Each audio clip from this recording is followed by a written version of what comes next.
Guys, welcome back to the Construct Your Life podcast. Man, you are going to love this guest. I got Reid Tileston on the podcast. He wrote a book called Reid and He's climbed multiple stairs. He'll tell you that story. Just an amazing guy with great energy, multiple exits of his business. And he also teaches entrepreneurship, where searchers buy businesses. So very power-packed episode. Join us inside. Constructing your life is about much more than just building a bank account. Each week, join mindset coach Austin Linney as he interviews guests who are constructing their dream lives and impacting the world around them on a daily basis. If you're an entrepreneur or wanting to start a business, or you just want to hear motivating stories of how others have overcome the odds, you are in the right place. And now for your host, Austin Linney. Oh, we did it. No, we got the man. The countdown is great because I always mess with my producer. He's like drinking water, and I'll like click the countdown. He's like, stop it. But we got Reid in the house. How are you doing, sir?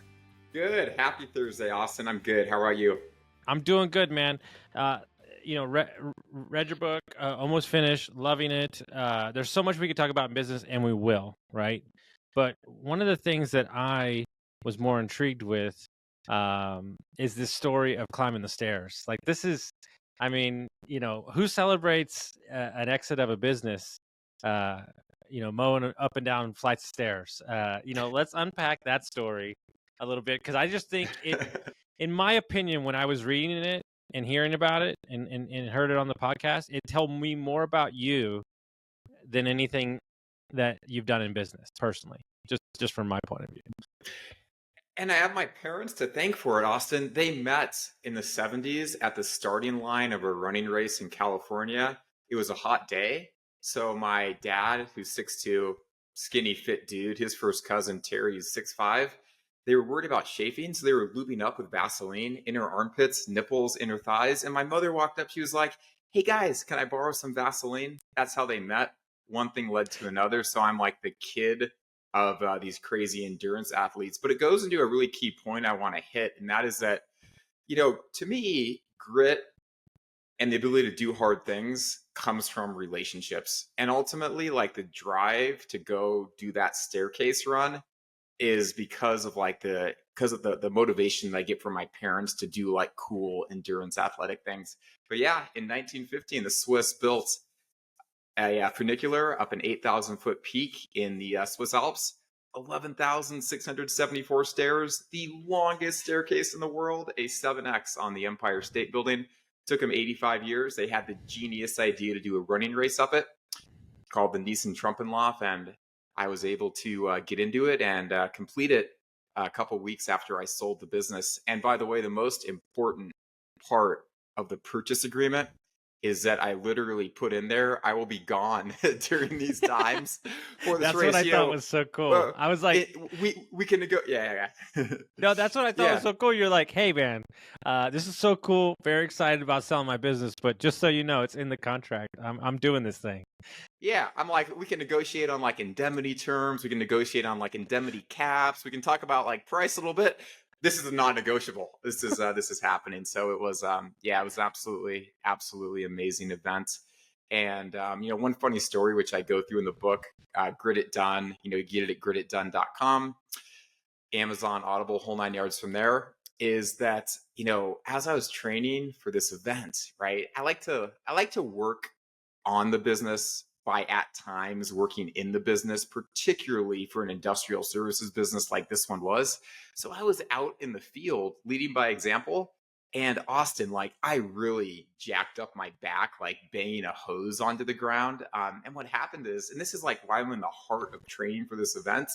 And one of the most humbling moments of that process is that one of the key team members at this, dirty industrial services business, he saw me like limping around and he's like, man, you're walking like John Wayne. I was like, hey, it's pretty cool. I just got called like John Wayne-esque by this like really like tough guy that I have a lot of respect for. But yeah, we overcame that injury, ended up doing the race, doing really well with it. And it was a ton of fun. So what's interesting to me, right, is I think one of the things that shocked me, we're 16 months in, my first acquisition, ETA acquisition, right?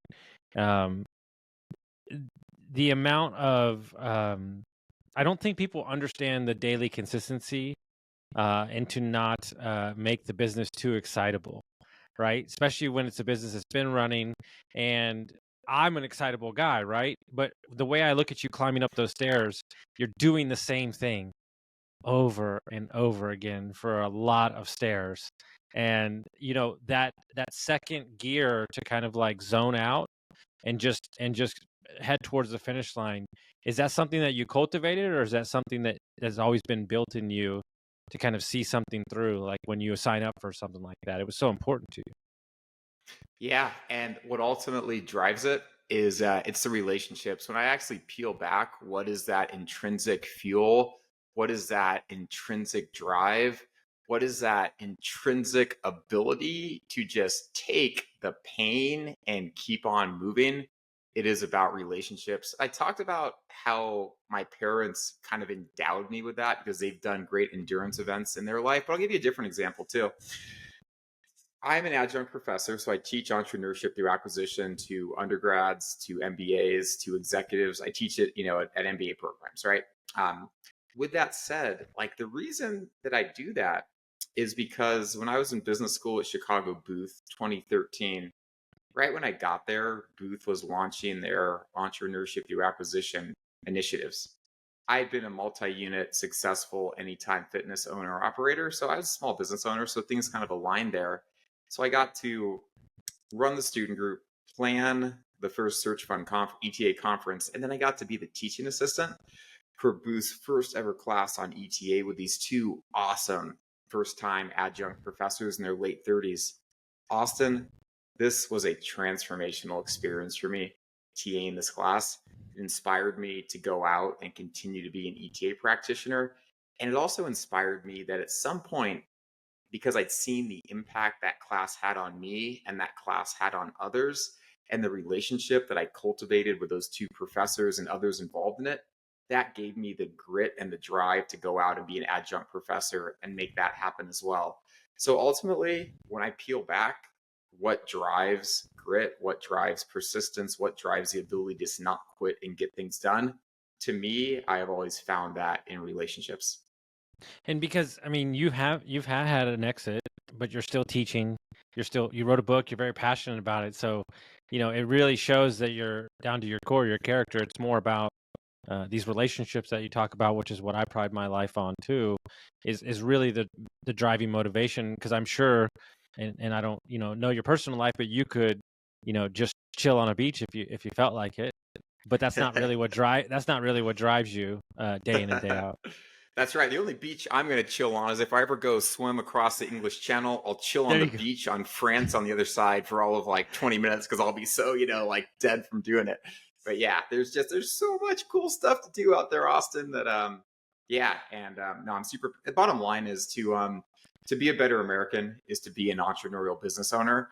Hmm. The American dream is alive and well right now, despite what Hmm. we might hear and what's Hmm. going on with the silver tsunami. I mean, it's real. There's a lot of Hmm. businesses for sale. There's a ton of buyers out there. There always are. It's not easy to buy a business. It's not easy to run a business. It's a lot of work. Hmm. Oftentimes, if you're going to do SBA 7(a) debt, which I recommend for a variety of reasons, it's going to come with a personal guarantee.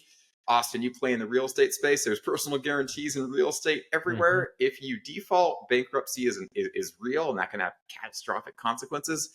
But with that said, it is a great option that everybody should be aware of and people should consider going down. And that's the intrinsic reason that I wrote the book, Grit It Done, grititdone.com. And when you were at school and they started it, and to watch where the fever is now with buy then build and all these ETA programs, this progression has been super quick. And what would you say from an outside looking in, why it's become so popular? I mean, we're in our own ecosystem on Twitter or X, but why do you think it's become so popular and more obtainable for people these days? One great thing about America, love government, hate government, the SBA 7(a) lending programs about empowering business owners are absolutely fantastic. And some of them are uniquely American. So at one point I want to make is just be thankful that the SBA exists and just give your like neighbor a pat in the back and say thank you for like subsidizing business ownership in America. End of the day, Gallup, and you probably remember this because I go through this study in the book. Gallup surveys people on what institutions they have the most confidence in every year in the summertime, and consistently for the last 20 years, small business ownership is the top of the list. Americans have the most confidence in small business as an institution. Small business is always number one at like, I think it was 64% last time, organized religion, 32%, Congress, 8%, military is typically number two. And if you drill down on the reasons that Americans have faith in small business, it's about two themes. One, it's the embodiment of the American dream. Second, it is the accountability. People like the accountability of small business owners. So being a small business owner, it's fantastic in so many ways. You're the most popular institution in America. You can have an unrivaled level of autonomy and freedom in how you run the business to whatever aligns congruently to you as an individual. If you want to maximize profits, great. If you're a Milton Friedman guy, great, maximize profits. If to you it's about hiring people and relationships, then great. Don't maximize profits, focus on people development and team development, though I would tell you that ultimately the two are very highly correlated. If it's about more community stuff for you, then do that. Like you have full freedom of how to live a professional life, which I just don't think exists with W-2 jobs necessarily. Outside of that, we talked about the relationships. Some of the most fulfilling relationships, Austin, that I have in my life are with the key team members from companies I've owned. And even after, the company is no longer mine, those relationships still exist to this day. I still talk to the guy that, made that John Wayne comment, right? I'm still, I have great relationships with so many people over the 16 years I've done this. And last but not least, being a business owner, you see how the sausage is made. So it gives you a view of what good government can be like. So to me, it's a no-brainer. Autonomy, relationships, become a better citizen. It's something that everyone should look at. No, I agree completely. And so you jump into this business that one of the things I like the best about you is you're like, I'm just going to call around and figure it out. And I'm going to get curious and ask the questions. So I have backups on backups. So we got this big truck that costs $800K. Do you buy a new one? What's a used one cost? I just love how you're going to turn over every stone so you have the information necessary to do that. And similar, I'd never seen a furnace until I bought this company. I'm from Texas. I didn't even know what a furnace was, but I just taught myself really quickly, asked the right questions, sat in the right rooms. As a business owner, do you think that's a trait that you have to have if you're planning to get into ETA, of just like being ridiculously curious and asking all the right questions? Or do you just need that special who in your business to do that for you? I'm a business owner, Austin. You're a business owner. And ultimately, whatever I do not uncover during diligence, whatever stone I don't don't turn over, is just going to come back to hurt me. That's the bottom line. So if you're someone that wants to, if you like pain, if you want a surprise, it's going to cost you money, stress, and time, then don't do diligence. It's as simple as that. If you, want to be successful, do it. Because I think of diligence as on a scale of 11 out of 10. I think it's actually impossible to get everything done. You're going to run into surprises when you get to that operational role, almost no matter what. I've yet to come across someone that hasn't. So you want to get you want to get to the 10 out of 10, knowing that there's going to be things that you just can't anticipate that are going to come. So certainly control what you can. And Austin, I absolutely love doing this podcast with you, by the way, because you're out there, you own businesses, you invest in businesses, you're actively involved in the space, and you bring people on this podcast that are also doing that stuff. But the fact that you're doing it allows this dialogue to be so much more robust. So I appreciate how you give back to the community and you give back to your audience by having that dynamic exist. Because I know there's a ton of things you could be doing right now with your time that would add value to your HVAC business, add value to your portfolio overall. I just think it's awesome that from the operator's seat, you're actually doing this. I love that. I told the seller yesterday, this is a true story. He is actually project managing his last project. So he is 66 years old. He's been doing HVAC and plumbing since he was 16. And he promised this is his biggest client. This is their biggest project ever. He said, "Can I stay around and run this project for you for a year once I sell the company?" And I said, "Of course." I said, "But you better show up on time and I don't want any attitude." And he said, "I can show up on time. I can't promise you no sass." And I said, "Fair enough." But he posted last night. He said, "Going back to work for the company that I sold and started, I thought was going to be traumatic. I'm actually having the best time of my life." I read that right before I went to bed last night, and I was just like, dude, I don't know if there's anything better that I've read in my life. Like, it's so he gets to go out with the biggest project of his career with his client that he loves, and he's doing it for me humbly. And I'm not bothering him. He's doing his thing. But I mean, is there anything better than that? I really don't think there is anything better than that. No, no, I'm so happy for you, man. That is awesome. My heart is like beating like in a happy place right now because of that story. It's so cool. And it hits on something as well, which, one thing I'm doing now in addition to the book and the investing and, all that stuff is I'm doing a PhD on entrepreneurship through acquisition, right? And the first thing, because small business, 43.5% of US GDP, and there's a surprisingly small amount of academic research done on small business. And academic research is pretty cool because it's data driven. It's really, really, really well scrutinized. So good learnings come out of it. So there's so many cool things to explore. But it's also hard for academic research to get access to small business owners, which I can do because I am one, right? So I can fill that gap. But the first thing I studied was individuals that sold successful businesses, minimum 500K of EBITDA, but usually a couple $1,000,000. So we're talking about like the 1% here. And I analyzed factors that drove satisfied versus unsatisfied. Okay. And what a big surprise was, which you just anecdotally hit on, is that the really satisfied owners are actually the ones that thought about how they wanted to stay involved in the business after they sold it. My perception and my style is, hey, when I'm not owner, I want out as quickly as possible. It's better for the team. It's better for the new owner. It's just better for everyone, right? Like, it's just awkward for me to be there, That's my bias. That's what I do. But that's not what the top performers do. The top performers do what your seller did. They figure out what's going to like make me happy. What do I think is going to make me happy? And what does that involvement look like? Maybe it's just getting lunch with, the new owner once a month. Maybe it's going by the business like once a quarter for a barbecue. Maybe it's, being a part of the last big project, right? The ones that achieve top performance figure out what like the intelligent way to stay involved in, which I was really surprised by. But that's why we do research, right? To get out of our own heads. So here's what's crazy. 15 years ago, 18 years ago, he opened a second location with a business partner. It went south, and he had to sell that to him, and it's always hurt his feelings. And so I asked him during the process, I said, what happened? What went wrong? Blah, blah, blah. He gave me the plan that he had in his mind. I am executing on that exact plan right now.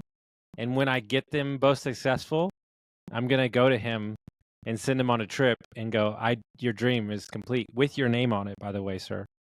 And so that's important to me. I mean, this person spent 55 years in the trade. And let it be known, because I am a little of a bull sometimes too. All the things he told me that I disregarded are all true. So I should have probably listened just a little bit. You got to learn the hard way, and he loves it. Yeah. He's like, I knew you'd come back and you'd tell me I was right. I was like, yeah, fair enough. You might know what you're doing when it comes to that, So that's awesome. And Austin, you're illustrating the point that I was making earlier about the power of relationships, right? You're building that with the seller. And how cool is it that I can just tell in the way you're talking, it's not about the money, right? It's about the relationship. You're like, you get like a lifelong, friend out of this, That's awesome. No. Yeah. It's so great because I'm in a small town, right? And so every move I make, this is actually a revelation I had. I spent most of my life in Austin and San Antonio, and I could start a business there, and that's cool. And it would be fine, and we would have people, and we would make impact. I'm in a rural town. Every hire I make affects a family deeply to have a great job here. So I'm just going to grow here because every move I make ripples into the community, and we're a beacon of possibilities and hope, because we went from 19 employees to 45 in 15 months. And everybody's like, whoa, I need to go get a job there. So now they're inviting their cousins over, and they're like, and their wives are saying, oh, my husband's finally happy at work. Like, dude, that right, who cares what the revenue is? Like, that's what small business is. And, that's, to me, is the part that excites me the most about these careful, thoughtful people getting into this ETA space for the right reasons. Yeah, absolutely. And it's so great because for people like us that have been in it for a long time, like we know, I almost say universally, we know that's why we do it. And that's what drives like the happiness, and that's what drives the utility. And that's like the intrinsic reason for it. It is all about the people. It is all about the relationships. It is all about improving communities. It is all about improving the country. And that's the best part in the back end. I think that people oftentimes get into it because they want the autonomy and the freedom, which definitely it can be there if you do it right. Buy a good business, follow the steps in the book, talk to people like you, and everything like that. But that's like only that's only the beginning. The best part is the people. And I don't think that individuals can really appreciate that until they've actually been into it. And one reason I wrote the book is that Buy and Build is awesome. HBR Guide to Buying a Small Business is awesome. There's like a lot of good books out there in the space.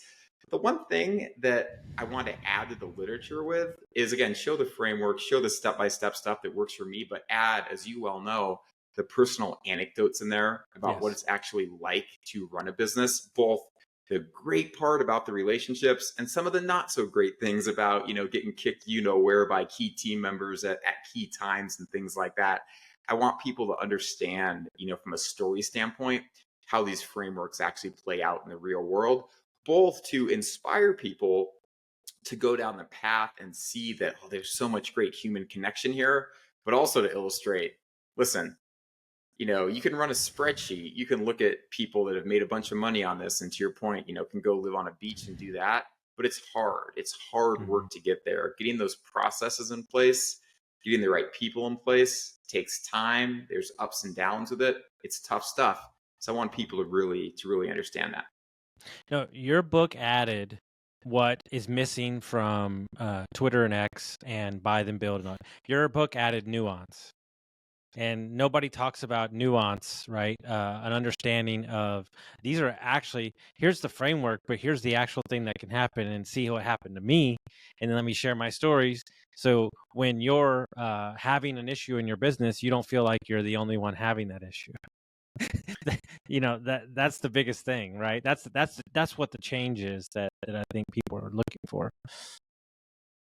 Yeah, and to build upon that too. That's why I love peer groups so much.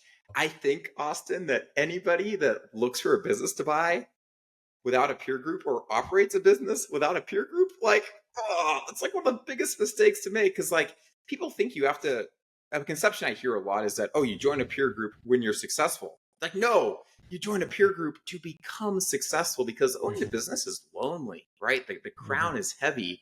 You can talk to your friends about certain things. You can talk to your family about certain things, but there's so many things you can only talk to other business owners or operators about. So it's so critical to find those peer groups. And, someone in the ETA SMB space, I was hanging out with them a week ago, and they were telling me that these prospective searchers were pushing back on paying a really reasonable amount of money to join a peer group of people that were also searching. And he told me the amount of money that he was thinking about charging for this. And I was like, people, they're pushing back on that amount of money.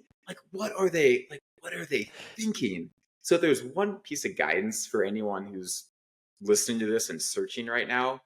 Find a peer group while you're searching. If it is just 5 friends that you met at SM Bash and you want to get together and just talk weekly or monthly, that's great, right? If it's people that you took a class with, that you just want to make a mastermind with, that's fantastic. I think, though, that doing something that's structured, that people are paying money for, and there's actually a moderator for to hold accountability and drive results, is absolutely critical. And by the way, for anyone that's in Cleveland, there's one incubator in Cleveland called Promise Partners.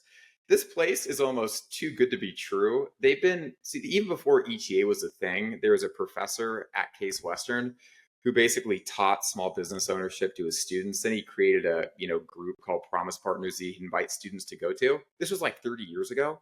This individual has been doing ETA, or this group's been doing ETA incubation, empowering small business owners for 30 years. And the crazy part, Austin, it's like quarterly meetings, monthly coaching sessions, like 12 people and people like me to moderate and push people and hold them accountable, in-person stuff about talking to lawyers, accountants, QOE and everything. No joke, they charge $400 a year. When I saw this, I was like, Stop. and they've been doing it before ETA was even a thing. Oh my right? goodness. And when I discovered this, because I do my PhD at Case Western, and I got really involved in the ETA space down there. I teach down there now, obviously. I'm like, you guys are doing so much social good with this. And do you realize like the market value of what you're providing is you're easily you're talking about for $400 a year, you could possibly give somebody a business they could buy for $5 million. Think about the ROI on that. Yeah. It's just it to this day it astounds me. But to your point though, I love organizations like that so much, and I don't think there's one like Promise Partners anywhere else in the U.S. By the way, because it's just empowering business ownership. It is empowering the American dream, and just it makes the country better. So a key takeaway: whatever the peer group is, there's no right one, there's no wrong one. Find a peer group while you're searching. Find a peer group while you're operating. No brainer. Because I think if it wasn't for half of what happens to, pardon me, less than half, you it's not in a book. And so during this 15 months, which there's a lot behind this, that's the craziest thing. I could have your entire group of kids you're teaching. I could have them in full on sweats if I explain the last 15 months. They wouldn't even. It feels like a 3-part trilogy movie for Lord of the Rings. I will write this book one day. If I didn't have the people to reach out to, Josh Smith, Reg, etc., I don't know if I would have, if I didn't have my CEO who's been in the plumbing space for 20 years, I don't know if I would have made it. And that's why those peer groups and those people that you can talk to are just so important. And I can't recommend it enough. It changed my life even back before I got into business and I was in real estate and I was meeting people that had, 40 Airbnbs and 3,000 units and they own 10 businesses. And I was like, oh my God, this is like a thing that people do. And like, they're like, you should read this book and this book. And I'm like, oh my God, I was just like in heaven. And you know what I said to them? The guy that invited me in the group, he said, why do you want to join? I said, my dreams are bigger than the people I'm around. And he was oh, that's the best answer I've ever heard. You're in. Oh, yeah. Oh, man. Austin, if I'd known you when I was writing the book, we'd have put that quote in it right there. That is epic, man. Oh, that's so true. No, it's the truth, right? Because I cut my teeth in the hospitality business. I sold wine for 20 years, high-end hotels. It was great. And I had real estate, but I had never been around anybody that like had like 5,000 units and like 10 businesses doing 100 million. And then I get in this group and the joke is there's 145 people in the group, right, above us. And there was cohorts that came in. And each cohort had a group of people. You had like 5 people together. So there was 15 of us. And each body got points. And one of the things is if we scheduled and did a 30-minute phone call or Zoom call in a month time, you got the most points for whoever did that, right? And so everybody got like 2, 3, like 4, 6, 7. I got 95. I did 95 in 30 days. And they're like, kid, we don't know what you got. You're raw as hell, but like you're really smart and you connect good with people. They're like, just keep doing that. And it was and my second favorite quote of all time is sometimes, because I was also an alcoholic at the time, but not anymore. But sometimes we don't love ourselves enough to change, that we have to borrow the belief that others have in us long enough for us to believe it in ourselves. Yeah. And that's what that peer group did for me. Yeah. Austin, I have zero to add to what you just said. I just want to take a second and be present. And to all of your listeners, I just want to validate the wisdom, the insight, and the value of what you just heard from Austin. I would take that clip and replay it every night before you go to bed and replay it when you wake up in the morning. That was amazing. It's the mental Olympics of life is a very complex journey, but you know how the journey starts, and that's why I think about this. I can't stop thinking about you climbing those stairs. This is like burned in my memory because that is the definition of life. It's 1 step, 2 steps, 3 steps, 4 steps. That's it. Step by step intentional action. Step by step intentional action. Smile and enjoy the journey while you're doing it, right? The end destination does not matter. We're both goal-oriented people. We're going to find a way to grit it done, period. But just enjoy the journey. That's the most important thing. By the way, if I had, while I was climbing the staircase and passing somebody, slipped and like broke my leg or something like that, on the railway or something like that, I probably would have tried to power forward and, probably still would have made it happen anyways. But even if I had like broken my leg and passed out and couldn't do it, I just would have gone back the next year and do it, right? Yeah. Because like failure is just a primer for future success. It is as simple as that. And ultimately, you'd asked me about the habit cultivation earlier. At this point in my life, I just know that if I am here and I do something hard that challenges me and pushes me, that there's going to be elation on the end. So I'm just conditioned to do hard things. I think for people so at this point, it's just a habit for me, which is great. And it's going to be with me the rest of my life.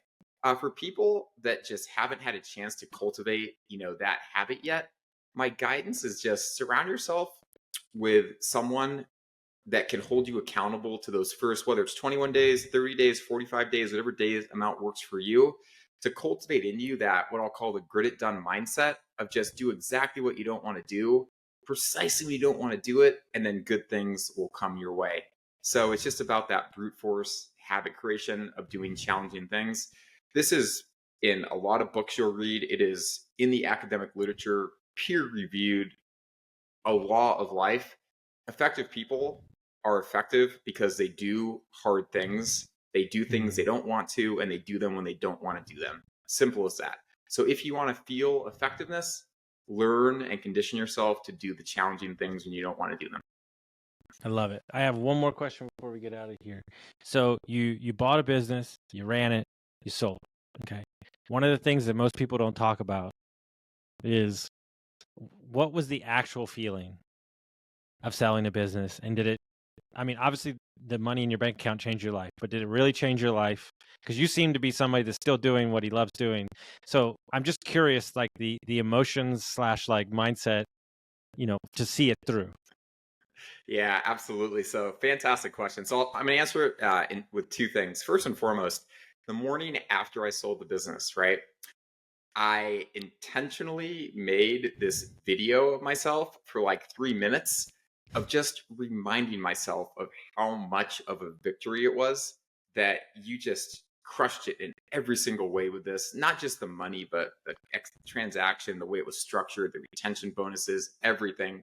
Because I know myself well, Austin. I know that like 2 years from now, I'd be trying to be like, oh, you didn't do enough. You got to do more. So I made this like video that I still watch to remind myself of how great this was. But the other reason I did it is that opportunity that I talked about in the book, The Industrial Services Company, was life-changing in so many ways. But the next things that I do have to be better than that. The fitness businesses were great, right? The industrial services opportunity was even better.